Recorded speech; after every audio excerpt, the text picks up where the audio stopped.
皆さんこんにちは、ジュリーです。今までの動画内でずっと妊婦だったんですけれども、なんと今回10月末に、第1子の娘を出産しました。はい、ということで、出産してからもうすでに3週間経っていて、ご想像の通りバタバタしていて忙しかったので動画もなかなか上げられなかったんですけれども、娘の出産というのは人生の中でも大きな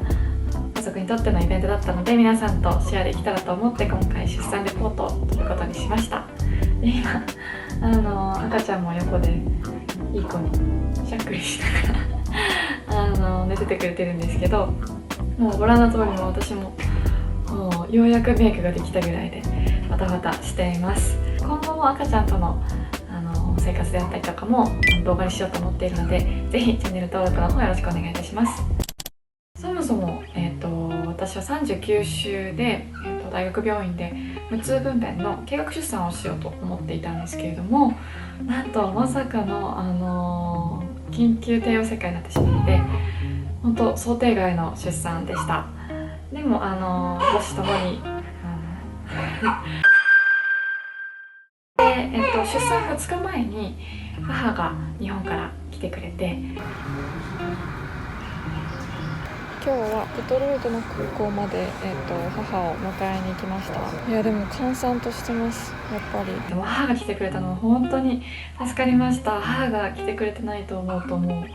想像できないですもう全部何から何まで教えてもらっている状態です。で計画出産だったのでもう行く日は決まっていて、母と夫と一緒に車で病院に夜8時ぐらいかな行ったんですけれども、そこから実際陣痛促進剤を打つまで3時間ぐらいかかって、で待ちの時間が結構長かったなと。夜の8時半です。8時ぐらいからここにチェックインして、今30分ぐらい待ちです何やってるかわからないけど多分忙しいんだと思います。でこの後ようやく個室に通されて、全部個室の、大学病院だったんですけれども、だいたいこんな感じでした。で、母はソファーベッドで、夫はリクライニングチェアで2人ぐらい泊まれるようになっていました。でこの後お医者様といろいろお話をしたりとか、点滴打ったりチェックをしたりっていうのでなんだかんだ、3時間ぐらい経って、でようやく陣痛促進剤1回目を打ったんですけれども、もうね何回か打たないと子宮口は開かないって伺っていたので、もう長期戦になるねと、明日生まれるかな、もしかしたら明後日かなぐらいで、今日はとにかく休んでくださいとお医者さんにも言われたこともあって、もう本当に余裕でじゃあ寝ようかみたいな、おやすみってみんなで言いながら、とにかく今日は休みましょうというふうに11時ぐらいに寝たんですけれども、その2時間後ぐらいになんか違和感があると思って起きたら破水していて、でその時分かってなかったんですけども、その時すごい出血していて、でナースの方がたまたまいらっしゃった時だったので、多分破水しましたって言ったら先生方がいらっしゃって、でなんかそわそわし始めて、で子宮口ねどれぐらいになってるかってチェックしたら、なんと2時間で5センチも開いていたそうです。でこの2時間で5センチっていうのがどれぐらいすごいことなのかちょっと私には分からないんですけれども、とにかく私低地胎盤だったのもあって、でとにかく出血がこれ以上続いたら大変ということで、急遽お医者さんがじゃあ帝王切開にしましょうということで、はい、もうなんかチェックされてから5分後ぐらいにはじゃあ帝王切開にっていう話になっていました。でもうそれが決まったらさすが大学病院で本当にあれよあれよという間に先生方が集まって、でいろんな、麻酔だとかこういう流れになりますよとかいう説明をいっぺんに受けて、であっという間に運ばれていったという感じです。なので全然心の準備とかできなくて、で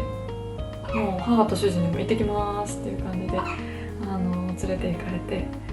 で手術室に着いたらもう本当にテレビで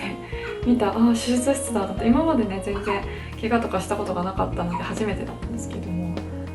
なんかそのことを考えてるうちに麻酔を打ってもらって、下半身だけの麻酔を打ってもらって、で下半身は見えないように一応仕切りがあって、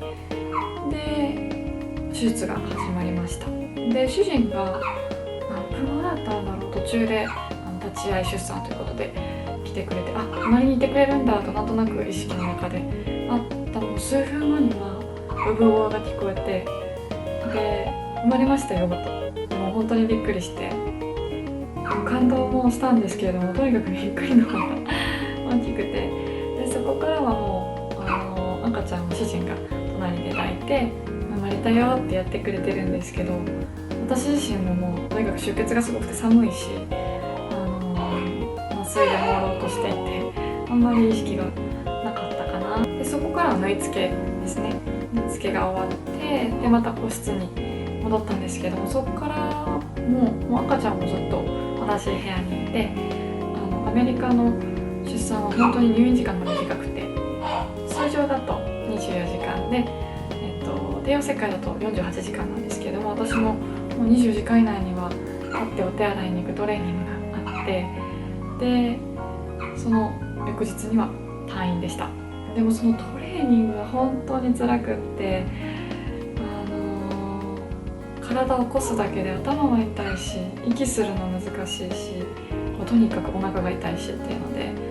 もうすごい苦痛だったので、すごい驚いたんですけれども、でもそれを乗り越えて、でそうですね、その48時間の間も赤ちゃんが隣にいるので、もちろん授乳もあるし、夜泣きもあるし、でいろんな先生方が入れ替わり立ち替わりチェックにいらしたりとか、あと薬の投与とかがあって、全然眠れなくって、意識が朦朧としてる中退院という形になりました。で赤ちゃんはカーシートに乗っけて車で家に帰ったんですけれども、私もお腹が痛くて、もうちょっとしたバンプでももうヒーっていう感じお腹が痛くて、でそれからも家でももう2日ぐらいはほとんどソファーとかベッドとかにいて、もう母と夫に頼りきりで、2週間経ってようやく完全復帰かなっていう感じです。で今もう本当に夜中の授乳とか、授乳自体ももう、何が正しいのかわからないし、1人目なので